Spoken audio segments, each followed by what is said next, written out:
இன்றைக்கி நம்மளோட இளம் குஞ்சு வளர்ப்பில் 4வது நாள். பார்த்திங்கனாலே தெரியும் குஞ்சு எவ்வளோ எல்லாமே ரெக்க முளைச்சிட்டு ஓரளவு நல்லாவே ரெக்க முளைச்சிருக்கு.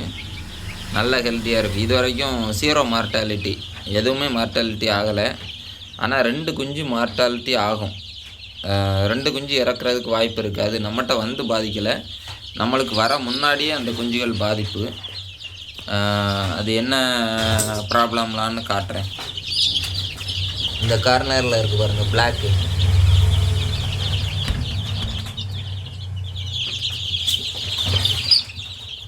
இந்த குஞ்சுக்கு என்ன பாதிப்புன்னா ஏர்சாக் மைசீட்ஸ்ன்னு சொல்லுவாங்க. அந்த வாய பழக்கம். ஆனால் அது வந்து சளி கிடையாது. அந்த குஞ்செல்லாம் ஃபீடு எடுக்க முடியாது, எதுவுமே அது இறப்பைக்குள்ளே போகாது. சாப்பாடு சாப்பிட முடியாமல் இருந்து அப்படியே இறக்கும். இந்த ஒரு பிளாக்கு நம்மகிட்ட வந்து இப்படி ஆகலை. இதை எப்படி நம்ம கண்டுபிடிக்கிறோன்னா, மற்ற குஞ்சோட சைஸுக்கும் அது சைஸுக்கும் வித்தியாசத்தை பார்த்திங்களா? அது வளரவே இல்லை, சின்னதாகவே இருக்கும். கடைசி வரைக்கும் இறையும் தண்ணி இல்லாமல் அப்படியே இறந்து போகும். இது கன்ஃபார்மாக டெத் ஆயிரும். இதை நம்ம காப்பாற்ற ட்ரை பண்ணவும் முடியாது. இது போக இன்னொரு குஞ்சு இதுவும் நம்மகிட்ட வந்து கம்ப்ளைண்ட் ஆகலை. இது பாருங்கள்,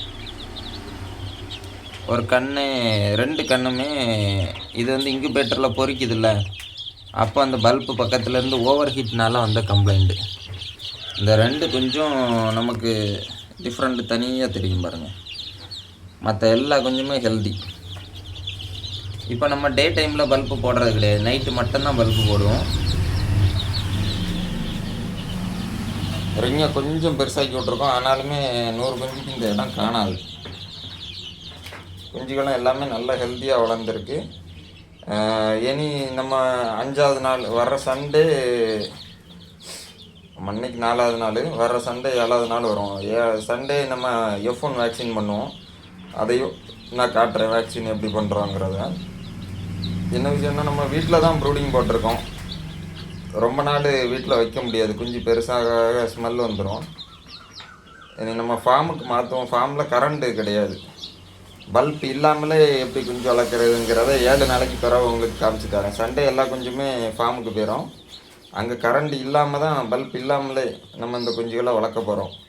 நானும் இந்த வாட்டி தான் ஃபஸ்ட்டு ட்ரை பண்ண போகிறேன். எந்த அளவு சக்ஸஸ்ஃபுல்லாக ஆகுதுன்னு பார்ப்போம்.